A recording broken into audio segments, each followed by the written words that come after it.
Good morning, students. Today we will go through bronchi and bronchioles. We have studied till trachea. Trachea, I told you, is a tube which is made up of a C-shaped cartilaginous ring. They are present to prevent it from collapsing. Trachea in the chest region divides into two tubes, that is known as bronchi. Singular is bronchus. So trachea in the chest region, what happens? It is dividing into two tube-like structures. Now these tube-like structures are known as bronchi and it enters the lungs. These bronchi enter the lungs. Now these bronchus further divide into bronchioles. This bronchus further divide into bronchioles and they end and these bronchioles terminate in air sacs. Bronchioles terminate in air sac and it is made up of thin walled structures called alveoli. Can you look at the structures? It is alveoli. Don't think there's just one alveoli. There are so many alveoli. And these look like bunch of grapes surrounded by a network of very fine blood capillaries. I've just drawn one alveoli.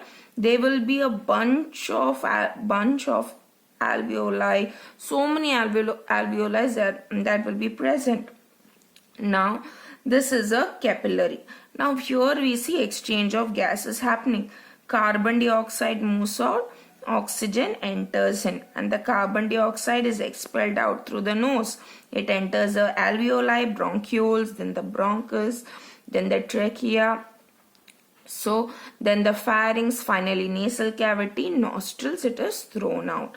Whereas the oxygen enters the capillary and it is supplied to all these cells. Lungs. These are two elastic balloon-like structures located in the thoracic cavity. When I say thoracic cavity, it is the chest cavity. Inside the chest called lungs. Two elastic balloon-like structures located in the chest cavity inside the chest called lung. Thoracic cavity is found in the chest region. They have millions of alveoli. And within the lungs, we see there are millions of alveoli. Now let's study about the supporting bones and muscles of the respiratory system that helps in efficient working of respiratory system. First one is rib cage. Now we know the chest is the lungs are protected by the rib cage. It is a bony chamber. It protects the soft lungs. Muscles of the rib cage. Now the rib cage is lined by muscles. Now these muscles help in the upward and downward movement of the rib cage. Now as we are inhaling and exhaling, the ribs also move accordingly. And this movement is brought about by the help of the muscles. And contraction and relaxation of the lungs, facilitating or helping in movement of air in and out of the lungs. This you will understand it better when I'll explain to you with respect to inhalation and exhalation. Diaphragm. In mammals, the lungs rest on a strong dome shape. It's like this. Diaphragm is like this. On a strong dome-shaped muscle. This facilitates the movement of air by expansion and contraction. This also you'll understand when I'm speaking about inhalation and exhalation. For now, just remember these are dome-shaped structure and the lungs rest on it and helps in the movement of air by expansion and contraction. Breathing. Rhythmic up and down movement of the set of bones in your chest is because of the bones of rib cage. We help in the movement, which helps in the movement of air in and out of the lungs. If you observe carefully your breathing, you see that there is a movement that is taking place. Okay, in the chest region, that is because of the rib cage and its muscles. Ribcage muscles and the diaphragm work together to bring about the following effects. So it is not only ribcage muscles but also the diaphragm. They work together to bring about the following effects. Inhalation. So let's see what is this inhalation. We know air is taken in through nose, then it enters the nose, then it enters the nasal cavity, then we have the common opening, that is the pharynx, then it enters trachea, then finally it after entering the trachea, then the air is carried forward. Okay, now what happens over here is, this is particularly with respect to the chest region. When the inhalation is taking place, or when you take in the air, the ribs are moving upwards and as well as they are moving downwards. Ribs move upward and downwards. And what happens to the diaphragm? Diaphragm moves downwards. Diaphragm is downwards. Ribs move upward and outward. Diaphragm moves downwards. Now what happens is, more space is created in the chest cavity. Since the ribs are moving upward and outwards and the diaphragm is moving downwards, so more space is created and we are able to take in oxygen rich air. That is inhalation. Exhalation or expiration, the opposite happens. Look at it, look at the diaphragm over here. Air is thrown out, so ribs move downward. Okay, ribs move downward and it moves inward, and diaphragm moves inward. So what happens to the space in the thoracic cavity? The space is very, very less.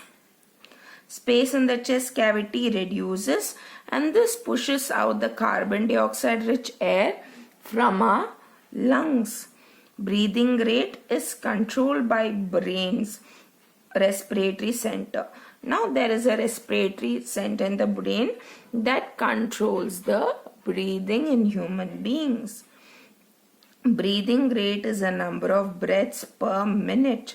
So what is breathing rate? An important question. It is nothing but the number of breaths per minute. And for an adult in resting position, it is 15 to 18 minutes. So the breathing rate is about 15 to 18 minutes.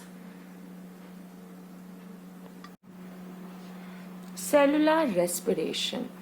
Now you must be wondering, where exactly is this respiration happening? Respiration is happening within the cell, but in a special structure called as mitochondria. Okay, mitochondria is a special structure by means of which respiration is happening. The breakdown of the food is happening there so that the energy can be released, and it is a sac-like structure which is present in a cell.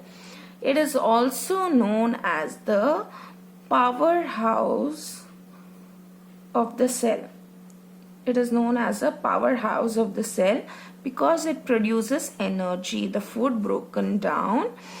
is broken down, then the energy is released, and this is brought about by an organelle known as, or a structure known as, mitochondria. Types of respiration. Now, based on the presence and absence of oxygen, respiration can be categorized into two types. Whether it requires or it does not require oxygen, it can be categorized into two. One is aerobic respiration, the other one is anaerobic respiration. In aerobic respiration, oxygen is utilized and the glucose is broken down completely to give rise to carbon dioxide, water and energy. Okay, glucose in presence of oxygen is broken down to give rise to carbon dioxide, water and energy. In anaerobic respiration, we see that, for example, in yeast, this happens in absence of oxygen. In yeast, glucose in absence of oxygen gives rise to ethyl alcohol, carbon dioxide and energy is released. The amount of energy that is being released is much more in aerobic respiration than in anaerobic respiration. In muscle cells, sometimes what happens is whenever we do strenuous exercise or a lot of exercise, sometimes we get cramps. Now why is this cramps? It's because of the accumulation of lactic acid. The lactic acid is one that is produced because of anaerobic respiration. Now once we use up all the energy molecules, if there is no energy molecule, what happens? It has to be produced. But the mitochondria also needs some time for it to be produced. That time, for a short while, our body produces, to compensate, our body produces lactic acid, or it undergoes anaerobic respiration to produce energy. Now that's why we get cramps. Now how can it be released? By applying hot water or by massage. It improves blood circulation. In the process, we see carbon dioxide, water, lactic acid, we see carbon dioxide and water is being released.